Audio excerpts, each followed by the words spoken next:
rapaz, vocês já estão aí? Meninos, vocês se lembram? No capítulo anterior, a novelinha, Idade Antiga, autor André Rosa. Não, brincadeira, autor é a humanidade, tá? Brincadeira. André Rosa sou eu, vou te acompanhar aqui naquele momento. Só apaguei aqui só para continuar. Você se lembra? No momento anterior eu disse, eu vou manter o quadro. O que é que eu mantive? O tema. Dizendo que essa é uma civilização que mudou hoje muito, mas que sobrevive do rio. O rio é uma fonte de vida mesmo, e que as fases políticas são algumas. Vamos a elas. O pré-dinástico, com aquele processo dos nomos, aquela divisão e aquela descentralização, mas depois uma centralização com o faraó, que ficou tão poderoso que criou o chamado Antigo Império. Mas olha como são as coisas, tá? Vamos agora continuar nossa história. Vamos agora complementar nossa história. Esse poder todo estava diretamente relacionado a essa condição aqui. Estão reparando? Política e religiosidade. Por sinal, essa relação, ela vai ganhar uma ideia. Isso aqui vai formar os chamados impérios teocráticos de regadio. Olha como a coisa faz sentido. Império, pelo crescimento das terras. Teocrático, porque o chefe político é a cara ou a representação de um deus. E de regadio, porque esse procedimento está relacionado principalmente a povos que vivem do rio. É por isso que essas civilizações como o Egito são chamadas também de civilizações potâmicas ou civilizações dos rios, por conta do regadio. Entenderam? Então, o que é que eles vão acabar fazendo? Observe bem. Eles vão começar a centralizar muito poder, dizendo serem verdadeiros deuses. Por sinal, essa religião egípcia, ela é uma religião considerada politeísta.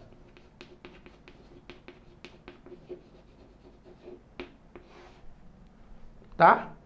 E ainda tem um outro detalhe, é uma religião politeísta antropomórfica.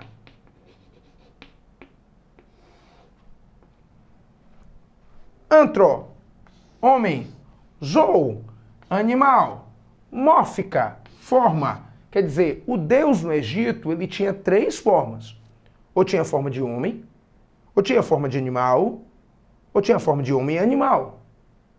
Certo? E aí, vamos lá. Era isso que se acreditava. Acreditava-se nisso e por isso ele tinha um poder muito centralizador. Mas olha o que foi acontecendo, principalmente com a chegada do Médio Império. Foram acontecendo algumas invasões. A chegada de povos como os Ixos deu uma quebrada naquela autoridade tão suprema do faraó. Só uma curiosidade. A entrada dos Ixos no Médio Império também é a entrada de um outro povo que a gente vai conversar aqui nas nossas novelinhas. É a entrada do povo hebreu. Dos hebreus vieram os judeus, hoje em dia muito conhecidos. Então, essa ideia de grande poder do faraó começa a se quebrar. Se quebrar porque tem gente que os invade e enfraquece o faraó. E também tem um outro detalhe. Cada deus desse que existirá, mostrando que são vários, por isso o politeísmo, tinha um sacerdote. Esses sacerdotes, eles eram figuras que representavam os deuses para a população. Então, com o passar do tempo, o faraó ficou tão fraco diante desses problemas que começam a existir, principalmente desse surgimento dos sacerdotes, que ele, no novo império, vai tentar fazer uma unificação religiosa. A unificação religiosa do Egito que vai acontecer no novo império é uma tentativa de fortalecer o poder do faraó. Por sinal, quem chega a fazer isso é um faraó chamado de Amenófis IV, tá certo? Então você notará que isso é uma tentativa de fazer com que o faraó resgate aquele tempo tão áureo e tão poderoso como no Antigo Império. Só arrematando um detalhe, o Egito ele vai começar a entrar em decadência principalmente pela invasão de povos muito fortes, como por exemplo, o povos vindos da Mesopotâmia, povos vindos inclusive até mesmo da Grécia e também de Roma, que quando domina definitivamente aquela região, acaba sendo a região, portanto, tomada por esse determinado povo. Você também tem que saber um outro detalhe, ainda relacionado à questão religiosa do Egito. O Egito acreditava numa ideia de vida após a morte. Mas olha só como é a situação. Eles acreditavam que a sua alma saía do corpo e poderia voltar. Por isso, uma das tradições que existia entre os egípcios, melhor dizer, era aquela ideia de mumificações. Durante muito tempo, as mumificações foram vistas como triviais rituais feitos pela classe dominante. Mas isso não é bem verdade. Foi descoberto muitas múmias, muitos corpos mumificados, inclusive de pessoas muito de baixa renda. Quer dizer, a partir dos 20 anos, todos os egípcios começavam a pensar na sua morte e começavam a tentar fazer suas pirâmides e ter pessoas para praticar mumificação neles. Que a mumificação consistia em fazer uma limpeza do corpo e principalmente deixar com ataduras aquele corpo totalmente conservado. Colocaria-se num caixão, que aquele caixão era chamado de sarcófago. É claro, antes de fechar a pessoa no caixão, era tirada uma máscara mórtica da pessoa para ser colocada na tampa do caixão. Por quê? Porque aquela alma que saía do corpo, que iria para um julgamento, poderia voltar. E como voltar para o mesmo corpo? Simples, procurando o seu rosto na tampa daquele caixão. E aí aquela alma reincorporaria naquele determinado tipo de material ali conservado e iria nascer com isso a chamada maldição da múmia.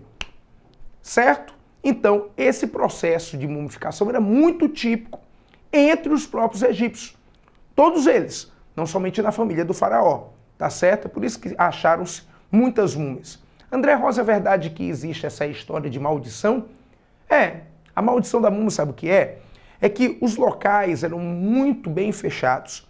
Quando algumas pessoas descobriam esses determinados locais, às vezes os micro-organismos, determinadas bactérias, o que seja, por conta daqueles locais bem fechados, em um corpo em putrefação, entravam em contato com as pessoas vivas e as pessoas, é claro, não tendo defesas, elas acabavam morrendo. Mas lembre-se, não tem nada de espiritual nisso. Espiritual tinha o egípcio de pensar isso. Por sinal, ele tinha até mesmo um livro para ensiná-lo como morrer, como sair dessa situação, que por sinal era um livro chamado O Livro dos Mortos. O Livro dos Mortos, portanto, era uma edição que era desenvolvida e inclusive anotada. Olha só, o cara anotava nas suas próprias paredes do túmulo. Para quê? O cara morreu, a alma saiu do corpo, vai para o tribunal de Osíris, vai ser julgada essa alma. Ela tem que responder perguntas ligadas ao livro dos mortos. Mas imagine que ela esqueceu alguma coisa. Vamos lá, 2 mais 2 é igual a? É 4. Eu me lembrei. Só que essa pergunta tinha escrito na parede do seu túmulo, tinha a resposta também para o cara memorizar. E é claro, ir para o julgamento sem errar nenhuma pergunta. Você está rindo? Está rindo de quê? Daqui a mais ou menos 2000 anos, alguém que eu não souber da nossa cultura, saber que, por exemplo, você está assistindo aulas por uma rede de computadores, alguém vai rir de você. Porque daqui a 2000 anos, possivelmente, as pessoas vão estar com todo esse conhecimento na sua cabeça. Engenharia genética, por exemplo. Tá? Não ria do tempo passado. Ria das ironias que chegavam a existir. E principalmente faça o tempo futuro ser melhor do que esse passado. Aprenda com o passado. É por isso que eu estou ensinando Idade Antiga para você ver como coisas interessantes do passado influenciam o presente e são realmente importantes. Eu fico por aqui, espero que você tenha entendido essa relação. Egito foi uma outra novela que nós contamos e eu conto com a sua participação para propagar essa ideia, desenrolado aqui e também na antiguidade. Um abraço, até a próxima.